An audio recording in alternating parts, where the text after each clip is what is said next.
I can honestly say that I'm not surprised by today's news of Square Enix selling off its Western studios. However, there's an exception to that, and it is literally the price of just 300 million.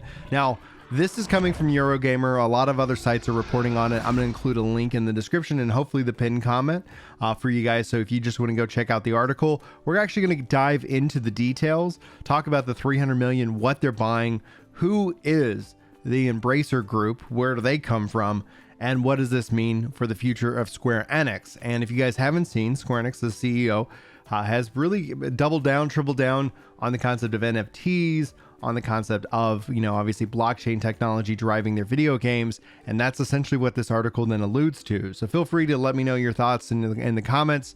We're going to dive into the post itself. Always go give these links a click, as it's a good way to support journalism, especially within gaming. And then always let me know what you guys are thinking. But let's dive into it, because I think this is really interesting. And I'm going to talk to you guys why I'm not surprised here in just a second. So officially, Square Enix has sold off its Western studios with over 50 intellectual properties to Embracer Group for just 300 million. Now, personally speaking, never in my life have I ever seen 300 million. The most money I've ever seen at once, and this is a crazy story, was 24 million, because a bank made an error and transferred $24 million into my dad's bank account. He took a screenshot, he showed it to me. We, I guess I was like, where are we going, Dad? But at the end of the day, he sent the money back, because that's the kind of guy he is. That's the closest I've ever seen anything with an extra comma in it in any real sense of the word. So 300 million seems like fake, but when we talk about what they've also acquired, if you guys don't know, Embracer Group already bought Gearbox for $1.3 billion, and that's not just their only acquisition that they've made. So it's an interesting group. This is an interesting story that we're going to have to be following and paying attention to. Sales set to go through by September this year, which means Embracer will own Crystal Dynamics, Eidos Montreal, Square Enix Montreal, as well as IPs including Deus Ex, Tomb Raider, Thief, Legacy of Kain, and this all amounts to around 1,100 employees. So as already announced, the new Tomb Raider is in development at Crystal Dynamics, and it's built on Unreal Engine 5 and has now other games potentially in development at the bot studios. Guardians of the Galaxy, they're kind of showing it off here. It's a note, Embracer said that it sees an opportunity to invest in these franchises, Tomb Raider and Deus Ex, which would be great. We haven't seen too much within the Deus Ex space, as well as additional required IPs like Legacy of Kain, Thief, and other original franchises. The deal does not include games Square Enix publishes from external studios such as Life is Strange, Just Cause, and Outriders. And Outriders is done completely by People Can Fly. So it's interesting, right? Because it's like, what ultimately is Square Enix getting at? Because one of the things that we've seen within Square Enix's history, and you might not be aware, there was a time in which that they were really trying to make Western style games. And I don't think that really worked out for them in the long run, but that's at the time where we saw them acquire these studios to try and become this global, publisher. And whether like you feel that worked out in their favor or not, I think what we're seeing right now is that like people want Square Enix games for Square Enix games, not just Final Fantasy, but we've seen kind of this return to form, at least as a Square Enix fan. This is just my personal opinion, over the last like 6 years, especially when you start looking at Octopath Traveler, Triangle Strategy. And yes, they do have their obvious misses for sure, but I think that they've had more, in my opinion, more hits than they have misses. And seeing them kind to make, like, is this them walking that back and really kind of focusing in on like different, bigger things? We don't know. We do know that there's going to be coming something up for Final Fantasy 11 fans here in the next couple of weeks, or this week actually specifically. So just keep it locked to my JRPG channel for more information on that. The 300 million figure has raised eyebrows in the context of the huge sums of video game companies that sold recently.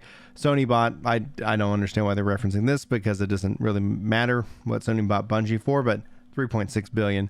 Embracer bought Borderlands Gearbox for 1.3 billion. That's something that's really interesting. Obviously, Borderlands very popular, especially the Wonderlands, which just got released. It's doing quite well. Senior analyst Nico Partners and Daniel Ahmed tweeted that Square Enix's Western studios have underperformed over numerous titles, and the company's biggest growth coming from Japanese-made mobile games like MMOs. According to Ahmed, Square Enix is looking to sell the Western studios for a while. That's why I wasn't surprised by this. This has been actually, I felt like this news has been long coming. I felt like that's exactly what Square Enix was ultimately going to do, especially off the performance of Avengers. Like when you look at Marvel's Avengers, how it just didn't work as a game. It just didn't work as a service. It just felt like, I don't know, there was things about it that really felt like there was this checklist of things the game needed to do, and they forgot to like really make a good game. And the real thing is that if you focus on making a good game first, I know this is hyper simplifying it, right? Because game development is absolutely very difficult. To find the fun and find a good game, that's actually the hardest thing. But if you focus in on that, and then you worry about monetization secondarily, I think they take care of themselves in a much better way, as opposed to like it felt like the game was monetization first, and then we should have some kind of game that kind of like people can wear these costumes in for and all that.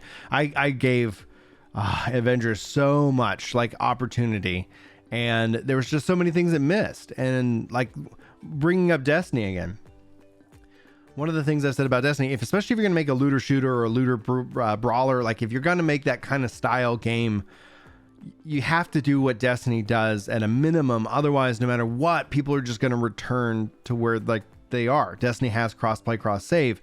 The fact that like Avengers didn't, like I think that hurt it in the long run. I mean, like yes, that was one of many things, but not just. And so I'm not trying to say that's the one thing, but typically in a competitive space, like these games don't exist in their own little protected bubble, because that there are other games that are competing for them for your time and your energy. You're going to actually sometimes go to what has the easiest, in terms of like resistance to play, especially a multiplayer game. Single player games, and actually like I thought the single player version of Avengers, like the story, I had a good time with it, and then after that everything just became kind of an utter crap show. So them selling them off is not surprising. I am surprised that it also was in this case like Embracer Group. It's a group that I haven't been paying a lot of attention to, but we'll talk about who they are in a second.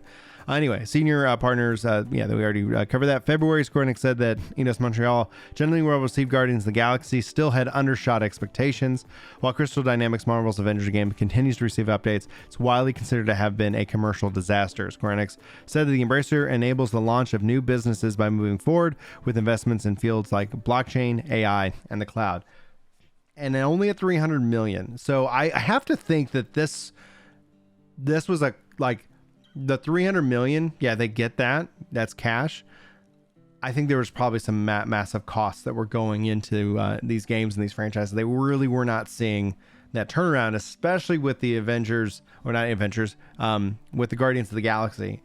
Undershooting performances, undershooting expectations. I've heard nothing but really good things about that game. But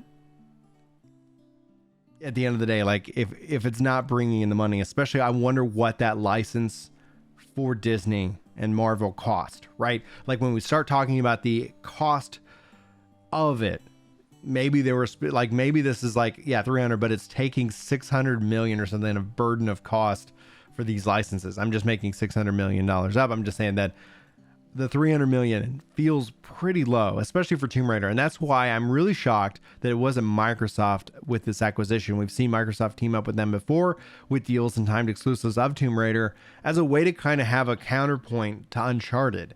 And yeah, I would see that Microsoft might want to add the Tomb Raider IP, especially with another one in development. But let's talk a little bit more about Embracer. So Embracer Group is formerly THQ Nordic, and they have rebranded, and what they've been doing is they've been doing these acquisitions. And so you can see here on page, and it's kind of small. I'll see if I can increase the font in and of itself. There we go. Find the right volume here. Dark Horse Media, that stands out. Gearbox stands out. They got Koch Media, Saber Interactive, THQ Nordic was, of course, the base one. Easy Brain, DECA Games, Coffee Stain Holding, Amplifier Game Invest. And with these acquisitions, like they said, they've actually been buying up a ton of these properties. And so in the long run of it, when we start looking at these different acquisitions, it seems that we're still obviously in these acquisitions season. Microsoft has said that they're still not done. They just like the The Activision Blizzard deal just kind of voted at 98% through, so it's going to continue on down that road with a close of sometime in fiscal year 2023. And then essentially you have Sony buying Bungie, and also stating that they're still not done with acquisitions, where they're looking to actually grow out their games as a service lineup over the next 3 to 4 years.